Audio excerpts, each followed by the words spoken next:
अस्सलाम वालेकुम वीरो।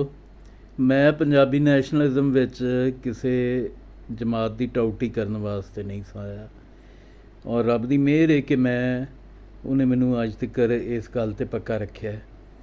और वैसे भी सारिਆਂ ਨੂੰ पता है साडा ताल्लुक पीपल्स पार्टी नाल सी और पीपल्स पार्टी छड्ड के मैं इस पासे आया सां।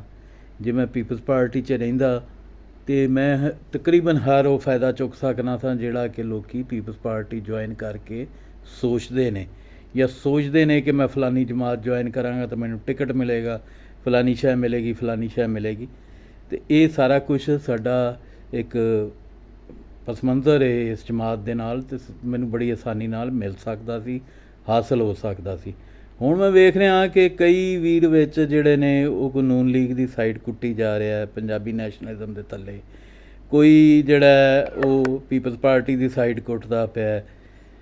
तुसी इत्थों अंदाज़ा ला लो कोई PTI दी, इत्थों अंदाज़ा ला लो भी मुनाफकत की हद होई पई है, कोई म्यार नहीं इन्हां तिन्नां जमातां दा। ते जे अदालतां 12 वजे इमरान के खिलाफ खुलन तो पीपल्स पार्टी वास्ते, नून लीग वास्ते, पटवारियां वास्ते वो ठीक ने। जे अदालतां इन्हां दे खिलाफ होण फिर वो गलत ने। जे बाजवा इमरान दे नाल होवे गलत है, जे बाजवा इन्हां दे नाल होवे ठीक है। इस मुनाफकत तो मैं तो कम से कम बड़ा तंग हाँ। तो जे कोई नहीं तो वो कम से कम आपदे मूँह तो नकाब ला लवे। ये जिहड़ा ड्रामेबाजी है पंजाबी नैशनलिज्म वाला, ये फिर ये ड्रामा ना करन, सीधे सीधे सामने आन।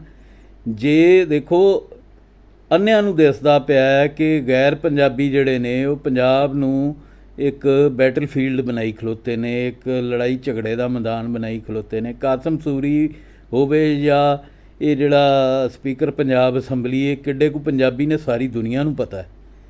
और तीजा जिहड़ा आसिफ सरदारी, ये सारे पंजाबी नैशनलिस्टां नूं पता है कि इन्हां चों कौन पंजाबियां दा सक्का है तो कौन नहीं। ये तिन्ने ही सक्के नहीं।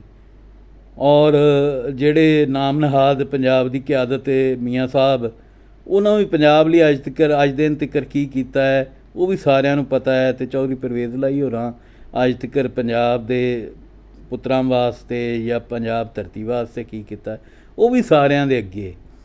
हुण जिहड़ा है ये पंजाब की छतरी पंजाबी नारा लैके किसी जमात वास्ते वोट इकट्ठे करने, मैं समझना कि निरी दी निरी बेज़मीरी है। इन्हां चों हर बंदे नूं पता है कि कोई किसी जमात की सर्विस नहीं पंजाब या पंजाबीयत वास्ते या माँ बोली पंजाबी वास्ते। तो जे कोई इंज करदा पिया तो वह बहुत ही गलत कर रहा है। मैं जिस दिन इस चीज़ तो तंग आवांगा मैं बकायदा जमात ज्वाइन करांगा तो फिर मैं पंजाबी नैशनलिज्म का इंज मुनाफकत नहीं करांगा। तो रब दा वास्ता ये भी मुनाफकत बंदे विचों करनी बंद करन, पंजाबियां नूं नून लीग वास्ते इस्तेमाल करना बंद करन, पंजाबियां नूं पीपल्स पार्टी वास्ते इस्तेमाल करना बंद करन, पंजाबियां नूं PTI वास्ते इस्तेमाल करना बंद करन। ये कोई गैरतमंदां दा काम नहीं। रब राखा।